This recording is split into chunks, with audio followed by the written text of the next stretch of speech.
Hello everyone, I Parul Sosa from बुमा news. Creativity की दुनिया में अगर हम देखने जाए तो डिज़ाइनिंग है, इंटीरियर है, आर्किटेक्ट है, टेक्नोलॉजी है। इतनी सारी टेक्नोलॉजी के बीच में आज हमारे जो प्लेटफॉर्म पर है आस्था जी।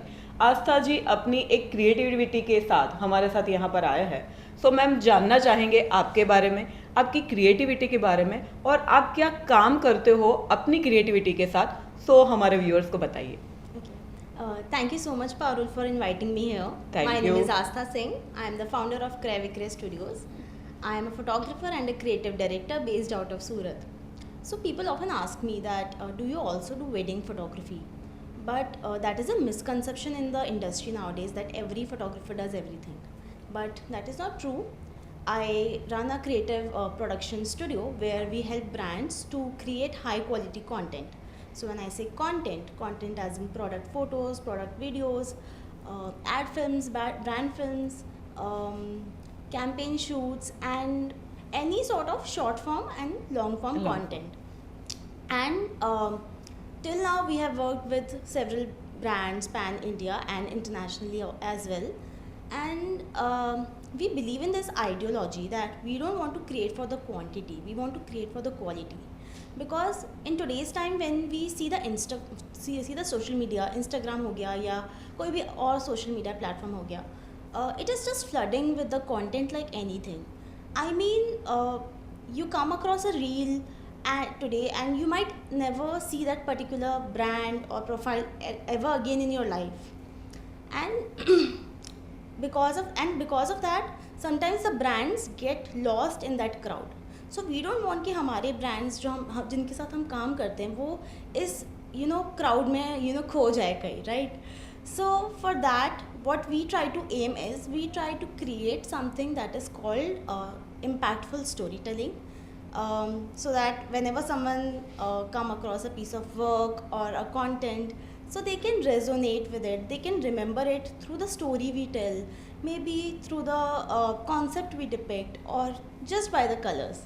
And for example, जैसे आप लोगों ने मैकडोनल्ड्स देखा ही होगा, रेड एंड येलो, जिससे वो फेमस है। या सो वो आपको क्यों याद है? क्योंकि उन्होंने वो कलर हर जगह यूज़ किया है, उनकी ब्रांडिंग में, उनकी पैकेजिंग में, उनके मैस्कॉट में, I mean everywhere.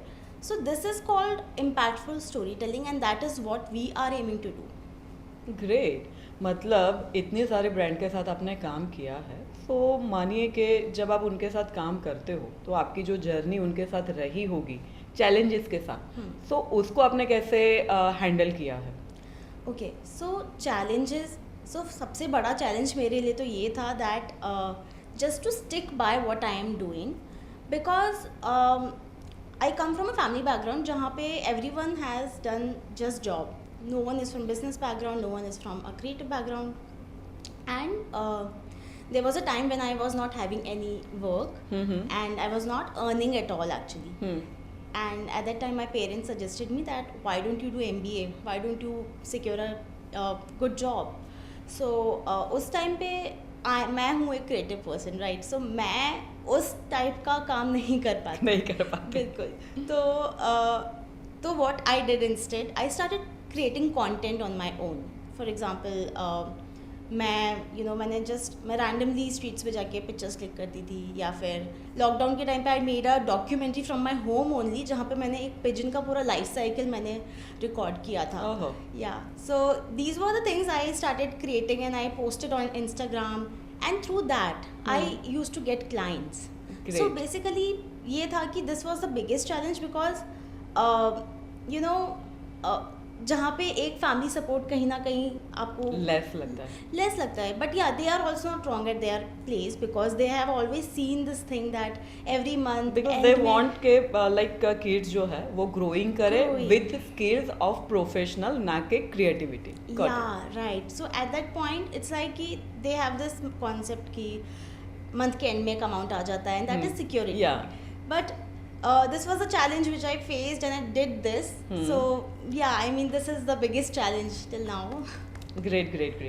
So like basically आप जब अपने एम्प्लॉय है, इतनी सारी बड़ी ब्रांड के साथ आप काम करते हो, जैसे आपने मुझे बताया स्विगी से भी आप काम कर चुके हो, सो चैलेंजेस उनके साथ भी आपके काफ़ी रहे होंगे या फिर इजी गोइंग गया था?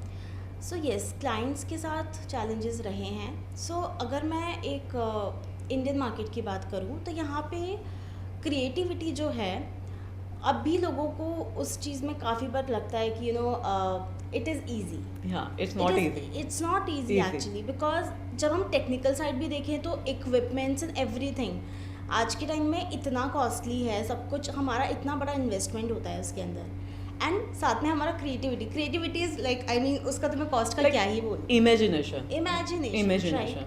सो बेसिकली उसमें ये होता है कि clients are a little sceptical कि they are not ready to pay much because they don't have that vision, they have not got this. But this is what I am trying कि मैं उनको एक ब्लूप्रिंट दे दूँ कि this is what I am going to do and this is the result that you will get, so that उनको एक idea आ जाए and they are sure about this कि yes, this is going to help me in my branding, in the growth of my brand.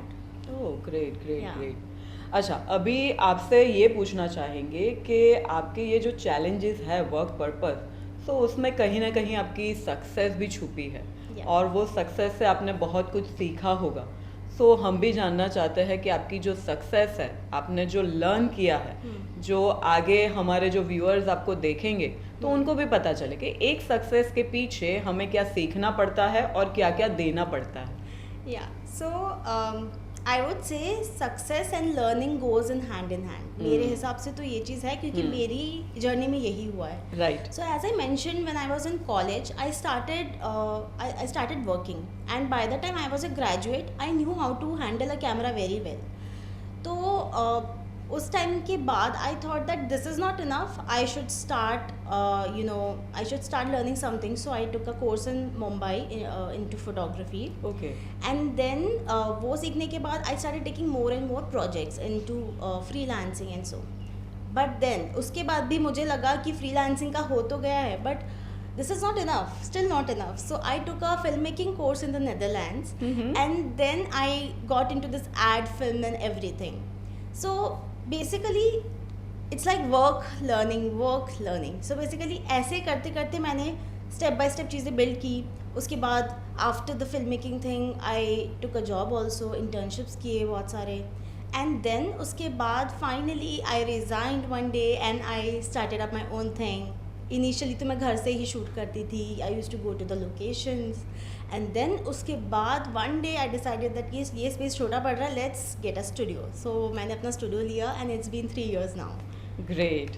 अच्छा, तो इतनी जो आपकी जर्नी है, तो जर्नी के साथ यहाँ पर जो बैठे व्यूअर्स हैं, तो आप जैसे क्रिएटिविटी फील्ड से हो एंड आपने अपना खुद का जो ओन स्टूडियो किया है, तो व्यूअर्स को आप क्या मैसेज देना चाहेंगे कि खुद का स्टूडियो ऐसे तो नहीं बन जाता, तो उसके लिए क्या करना चाहिए? आप एक मैसेज क्या देना चाहेंगे? Okay, so here I would like to add up, especially for the people who are in this creative field, that I know that there are times जब हमें काम नहीं मिलता है, we are not getting paid enough, and at that time just don't stop creating, because जब हम creation stop कर देते हैं तो हमारा माइंड जो है वो एक क्रिएटिव ब्लॉक क्रिएट कर देता है. ट्रू. तो जब वो क्रिएटिव ब्लॉक आता है उसको रिलीज करने में आपको कभी कभी सालों लग जाते हैं. सो इंस्टेड ऑफ दैट आप you just keep creating for yourself also. मतलब you just get your camera और even your phone nowadays, you start shooting, you just shoot and just post it. And do you think, sorry to interrupt you, do you think कि creativity में आप जितना more and more imagination add on करो तो creativity में फ़र्क पड़ता है? बिल्कुल बिल्कुल पड़ता है. सो ये भी तब होता है व्हेन हम एक प्रोसेस में होते हैं. जब हम क्रिएट कर रहे होते हैं तो वो चीज़ हमारा दिमाग खुलता रहता है कि ओके अभी मैंने ये किया, इसमें मैं ये और ऐड ऑन कर सकती हूँ. सो ये भी एक प्रोसेस है पूरा. एंड मैं तो ये बोलूँगी स्पेशली जो लोग क्रिएटिव फील्ड में एंटर होना चाहते हैं अभी, कि start assisting someone who is already an expert in this field, so that आपको उनके ईयर का एक्सपीरियंस भी समझ आए, उससे भी मतलब आपको सीखने को मिले. And basically when you start creating ना, the opportunities draw towards you. Okay. Yeah great. मतलब क्रिएटिविटी आप जितना भी करना चाहो वो आप कर सकते हो, डिपेंड्स ऑन योर इमेजिनेशन. आप जितना भी इमेजिन करते हो उतनी ही आपकी क्रिएटिविटी डेवलप होती है. और जैसे आस्था जी ने बताया कि आपको किसी को असिस्ट करना चाहिए, जो एक्सपीरियंस पर्सन हो, जो आपको प्रॉपर वे से गाइड्स कर सके। तो आशा जी, जैसे आपने किसी से गाइडेंस लिया, अपना खुद का स्टूडियो किया, आपकी क्रिएटिविटी दिन ब दिन इंक्रीज होती जाती है। तो मैं ये जानना चाहूँगी, अगले 5 इयर्स में आपका विज़न कहाँ तक होगा in the creative field?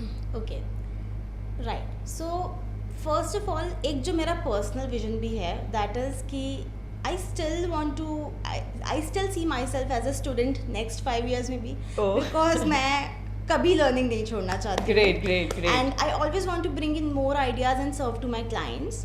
And I am definitely looking forward to work with some of the very creative and bigger brands in future. Mhm. Maybe in the international market, I want to create a benchmark over there also.